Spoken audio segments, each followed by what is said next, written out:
तो सभी बच्चों को कृष्ण जन्माष्टमी की बहुत बहुत शुभकामनाएं। आप भी तो दे दो। ठीक नहीं दोगे क्या? ठीक है। ये बोला करो, आपको भी बहुत बहुत शुभकामनाएं। Very good. कोई भी जब आपको शुभकामनाएं दे तो हमेशा उसका रिप्लाई में देना चाहिए। ठीक है, तो फिर अगेन आपको कृष्ण जन्माष्टमी की बहुत बहुत शुभकामनाएं। अब मैं कुछ जानकारी आपको दूंगा कृष्ण जन्माष्टमी के बारे में, कुछ आपसे पूछूंगा और एक छोटा सा एक भजन भी है, मैं आपको वो सुनाने वाला हूँ। ठीक है, तो पहले तो कृष्ण जन्माष्टमी जो मनाते हैं वो क्यों मनाते हैं आप सभी मुझे बताइए जल्दी फास्ट। क्या हुआ था? Very good. भगवान जो कृष्ण हैं हमारे, उनका क्या हुआ था? जन्म हुआ था। ठीक है ना। भादो महीना होता है ना, हिंदी मास, भाद्रपद, भादो, हाँ यस चले जाइए। इस महीने में जो अष्टमी आती है, अष्टमी आती है ना, उस दिन हुआ था। कब हुआ था और कौन से टाइम में हुआ था? रात के 12 बजे आए हुए थे भैया, ध्यान रखियो। हाँ, और उनकी माता, उनके ये कौन से संतान थे उनके माता पिता के? ये आठवें संतान थे। कौन किसके? देवकी और बोलो, अरे बताओ ना, उनके पिताजी का नाम? वासुदेव। नाम याद नहीं, गलत बात है यार ये तो आप लोगों को। उनकी माता का नाम देवकी और पिताजी का नाम वासुदेव था। ये उनकी कौन सी संतान थी? 8वीं संतान थी। ठीक है। उनको जो कंस था बहुत ही अत्याचारी था। एक भविष्यवाणी हुई थी कि भैया कंस सुन ले रे तू, जो उसकी सिस्टर थी ना देवकी, कंस की बहन थी, जब वो शादी हो गई थी उनकी देवकी की और वासुदेव की, तो छोड़ने जा रहा था। आपको पता है ना, सब शादी हो जाती है तो उस टाइम पे बहन को भाई छोड़ने जाता है, तो कंस बाबू भी छोड़ने चले थे। जा रहे हैं, हाथी घोड़े मतलब पता नहीं क्या क्या उन्होंने दहेज में दिया। कई सारे दास दहेज में दिए। बहुत प्रेम करते थे देवकी से वो, अपनी बहन से। लेकिन आधे रास्ते में जैसे पहुंचे और आवाज आई गड़गड़ाहट बादलों की तरफ से, दुष्ट कंस कि तू जिसे छोड़ने जा रहा है, आप जो आपकी बहन है, उनके ही गर्भ से कौन लेंगे? आपका बोलो कौन? क्या बोला बताओ? आकाशवाणी ने क्या बोला था? हाँ, क्या शैलेंद्र क्या बोला था? आकाशवाणी क्या हुई थी? आकाशवाणी बोलो। हाँ, अच्छा ऐसा बोला। आकाशवाणी ने बोला था कि आप कंस, तुझे मारने वाला तेरी ही बहन देवकी के गर्भ से पैदा होगा, जो कि अष्टम पुत्र होगा, 8वां, ऐसा बोला उसने। तो उसी कारण से उस कंस ने अपनी बहन और अब वासुदेव दोनों को कारागार में डाल देता है और प्रत्येक बच्चे को वो मारता जाता है। इसी प्रकार 7वें नंबर पे कौन आए थे? सॉरी, बलराम जी आए थे। बलराम जी आए थे ना, जो संकर्षण कहलाते। तो वो चले गए थे अपने रोहिणी के गर्भ में। और 8वें कौन थे? कृष्ण भगवान थे, जिन्हें उसमें किसमें, सूपे में या कुछ डले में ऐसे रख करके वासुदेव छोड़ करके कहाँ आए थे? यशोदा जी के यहाँ पर। ठीक है। तो उनके नए माता पिता आप कौन बने? बोलो तो जरा। यशोदा और नंद। Very good, Nand ji. ठीक है ना, ये उनके पालनहार माता पिता। तो उनके 2 माता पिता है, एक तो हो गए देवकी और वासुदेव, और एक हो गए यशोदा माँ और नंद जी। अब याद रखोगे ना, कहीं भूलना नहीं है। आप चलते हैं, अब आपको एक भजन सुनाते हैं अपन, है ना। चलते हैं, हम सुनाने वाले थे आपको एक भजन। सुनाए? ठीक है, प्यार से सुनना। अब ये भजन कौन सा है सुनिए पहले तो। जब हमारे सुदामा जी जो थे उनके मित्र थे बहुत प्यारे प्यारे, वो घर में कुछ था नहीं, उनकी जो लाड़ी थी पत्नी बहुत लड़सी, अच्छी बहुत थी, लेकिन इस कारण से लड़ती थी कि यार तुम्हारे मित्र इतने बड़े हैं, ना सारा धन है, लेकिन फिर भी तुम अपने मित्र के पास कुछ लेने नहीं जाते हो। क्योंकि सुदामा जी का एक ही कर्तव्य था कि वो गांव में ओनली 5 घरों में ही जाते थे, 5 से 6वें घर में नहीं जाते थे। चाहे 5 घर से जितना भी मिले वो लेकर आते थे, क्योंकि वो ब्राह्मण थे। वो क्या थे? ब्राह्मण थे। दे देना सर को।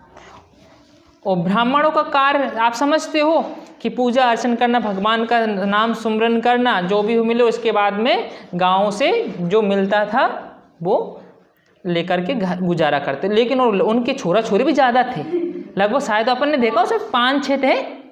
हाँ, अब वो खाने के लिए कुछ नहीं, वो भी भूखा मरे थे, रोते चिल्लाते। तो बहुत प्रकार से आखिर में उन्होंने क्या किया, उनकी जो पत्नी थी उन्होंने बहुत जोर डाला कि आप कुछ भी करिए, अब कुछ सहा नहीं जाता इतना कि आप अपने जो मित्र हैं आपके द्वारकाधीश उनके पास जाइए और कुछ ले आइए। बहुत कुछ है तो एक बार कुछ दे देंगे तो बारे न्यारे अपने हो जाएंगे।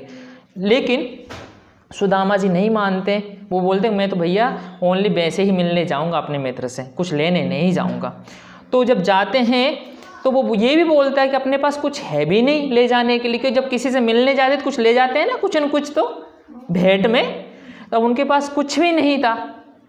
तो उन्होंने क्या किया, जो उस दिन 5 घर में मांगने गए थे वो ही चावल एक पोटली में बांध दिए कि ये अपने मित्र को आप दे देना। ये प्रोग्राम था वहाँ का। अब अपन मैं सुनाता हूँ आपको। जब वो पहुँच जाते हैं, प्रेम के भूखे हैं प्रेम के तंदुल, प्रेम के भाव से चबाने लगे हैं। कौन चबा रहे हैं यहाँ पर? भगवान कृष्ण चबा रहे हैं। कौन चबा रहा है यहाँ पर? भगवान कृष्ण चबा रहे। और वो उनको बड़े प्यारे लग रहे, जैसे कि मुझे मिठाई दे दे, गुलाब जामुन दे दियो, और गपा गप खाते जा रहे हैं। प्रेम के भूखे हैं प्रेम के तंदुल, प्रेम के भाव से खाने लगे हैं। दीन दरिद्र से है लिपटे है तंदुल, भगवान प्रेम से चबाने लगे हैं। एक एक मुट्ठी में एक एक लोक, एक एक मुट्ठी में एक एक लोक, सुदामा के भाग में जाने लगे हैं। त्रिभुवन पति की देखी उदारता, तीनों भुवन थर्राने लगे हैं। त्रिभुवन पति की देखी उदारता, तीनों भुवन थर्राने लगे हैं। पहली मुट्ठी लेते ही प्रभु ने स्वर्ग सुदामा के नाम कियो है। दूसरी मुट्ठी में पृथ्वी लोक का वैभव अपने विप्र को सौंप दिया है। तीसरी मुट्ठी में देने लगे जो, तीसरी मुट्ठी में देने लगे जो, बैकुंठ तो लक्ष्मी ने रोक दिया है। अपना निवास भी दान में दे रहा, कैसा दानी ये मेरा पिया है। अपना निवास भी दान में दे रहा, कैसा दानी ये मेरा पिया है। देखो, जहां जैसे एक एक मुट्ठी लेते जा रहे थे, आपको पता है कि 3 लोक है, एक स्वर्ग लोक, एक पृथ्वी लोक, एक बैकुंठ लोक। वो जैसे ही खाने लगे तो ये देवी देवता सब थर्राने लग गए। अब गई गाड़ी, कोई सहारा ही इसको दान में दे ही देंगे और अपन हो जाएंगे भिखारी, अपनी चीज भी इनको सबको दे देगा। तो पहली मुट्ठी जैसे ही ली तो उन्होंने स्वर्ग दान में दे दिया। उधर इंद्रदेव घबरा गया, मर गया, अपन कहाँ रहेंगे। इंद्रदेव की बैंड बज गई उधर। दूसरी मुट्ठी ले ली, दूसरी मुट्ठी में पृथ्वी लोक दे दी, मतलब पूरे पृथ्वी का राजा बना दिया। खत्म 2। अब तीसरे नंबर पे कौन बचा था पता है? उनका स्वयं का ही घर बैकुंठ धाम, जहां पर भगवान विष्णु और अरे ना लक्ष्मी जी विराजमान है ना वहां पर, ऐसा अपने धर्म ग्रंथों में लिखा है। तो लक्ष्मी जी ने बोला कि तीसरी मुट्ठी खाली तो मैं भी इनके साथ कटोरा लेकर टहलूंगी इधर उधर। कहाँ रहूंगी मैं, ये तो इधर उधर कहीं भी चले जाए, मैं कहाँ रहूंगी। तो लक्ष्मी जी ने ऐसे हाथ पकड़ लिया, है दीनानाथ रुक जाओ, कि उन्होंने बोला कि अपना निवास तो मत दो, कम से कम अपने लिए रहने का ठिकाना तो रख लो। तो इस प्रकार आप समझ सकते हैं कि भगवान जो है वो कितने दयालु होते हैं। मतलब कहने का मतलब इतना ही है, अपन को बस थोड़ा सा कदम उनकी तरफ बढ़ाते हैं और वो 1000 कदम अपनी तरफ बढ़ाते हैं। बस ये है कि आपको थोड़ा उनकी तरफ जाने देखना। अपनी मर्जी से भगवान इंतजार कर रहे थे किनका? सुदामा जी का। नहीं चाहते तो पहले भी कर सकते थे, वो चाह रहे थे सुदामा खुद मेरे पास आए। और सुदामा से हर बार वो चाह भी रहे थे भैया कुछ मांगेगा, कुछ मांग ले। सुदामा जी ने मांगा नहीं आखिर तक, और दिया भी कुछ नहीं। सुदामा जी को दिया भी नहीं था, आपको पता है ना, वहां पर कुछ नहीं दिया था कि कुछ गेहूं दे दिए थे या कुछ सोना चांदी दे दी, कुछ नहीं दिया था ना, वैसे ही चले थे वो।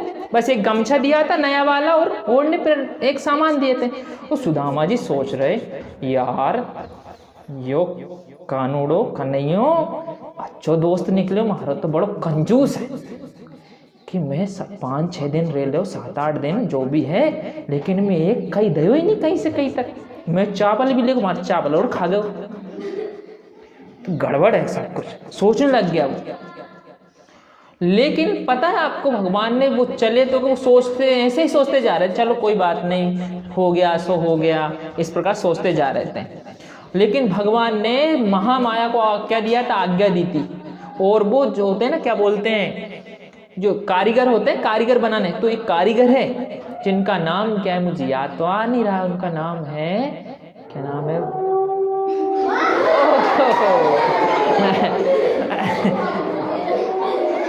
अच्छा, ये कुछ कह रहा है वो क्या कहना है भैया, विश्वकर्मा, सही बताया उसने। हाँ सुन लिया भाई, सुन लिया विश्वकर्मा, उसने सही आवाज लगा के दी, विश्वकर्मा।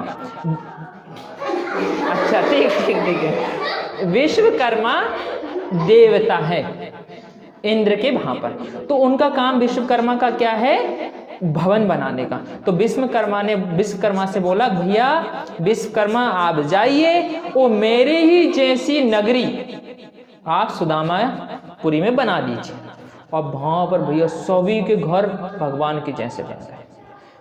सोचो, वहां जब वो गया सुदामा तो वहां पर देखा तो सारे महल ही महल। वो देख के यार किसी राजा ने आक्रमण कर दिया, मेरा घर भी तोड़ डाला और खुद ही के घर भी बना लिए, अब मर गया। इधर से गया उधर से, और हमारी पत्नी भी नहीं दिख रही, छोरा छोरी भी नहीं दिख रहे, कहीं हो गए गड़बड़। तो एक मंदिर था जहां पर वो जाकर भगवान के यहाँ ऐसे ही सिर रख करके सो जाते, और वहां पर कौन आती? उनकी पत्नी आती है, और उनको पहचान नहीं पाते हैं, क्योंकि पता है उनको भी एक वरदान दे दिया था माँ लक्ष्मी ने, रुक्मणी जी ने, कि आप कभी क्या नहीं होंगी, बूढ़ी नहीं होंगी। उनको एक वरदान मिला था। तो वो क्या हो गई, एकदम से खूबसूरत हो गई, जवान हो गई, अच्छी वाली। अब सुदामा जी ने देखा ऐसे करके, कौन है भाई, देवी करके बोल रहे वो। तो उन्होंने बोला स्वामी मैं आपकी पत्नी। और भाई कौन थी? सुशीला। एक क्या नाम है आपका? पूजा है ना, बहुत अच्छा, ठीक है, सुशीला। चलो ठीक है, उनकी पत्नी का नाम क्या था? सुशीला। ठीक है, आपको ये भजन अच्छा लगा, कहानी अच्छी लगी सभी को? ठीक है, अपने अपने लिए ताली बजा लो अब। ठीक है, अब आप सभी ओके, आप सभी परसों, कल का हॉलीडे रहेगा स्कूल का, परसों भगवान कृष्ण से संबंधित, महाभारत आदि संबंधित कुछ क्वेश्चन पढ़ के आना, जिससे कि मैं कुछ आपसे प्रश्न पूछूंगा। ओके, तो प्रश्नों के आंसर आपको देना है। अब हमने कुछ यहाँ पर टेस्ट लिया था मैंने आपका, इसके आगे हम बढ़ते हैं क्योंकि भाग के आगे कुछ एलसीएम वगैरह भी सीखना है आज आपको, ठीक है। तो अब आपका थोड़ा रिचार्ज भी हो गए होंगे, कुछ बच्चों को आलस भी आ रहा था। रिचार्ज होगा ना, रिचार्ज जानते हो ना? हाँ हाँ, हेमंत उधर मटक रहा है उससे, हाँ सर ठीक ठीक। तो मित्रों, जय हिंद जय भारत। आपको ये वीडियो कैसा लगा? अगर ये वीडियो पसंद आया तो लाइक शेयर सब्सक्राइब जरूर करें यहाँ पर, और अगर हम मेरे चैनल पर आप नए हों तो बेल आइकन पर प्रेस करें जिससे कि मेरे आने वाले वीडियोस का नोटिफिकेशन आप तक पहुँच जाए। जय हिंद जय भारत, जय कृष्णा, जय श्री कृष्णा।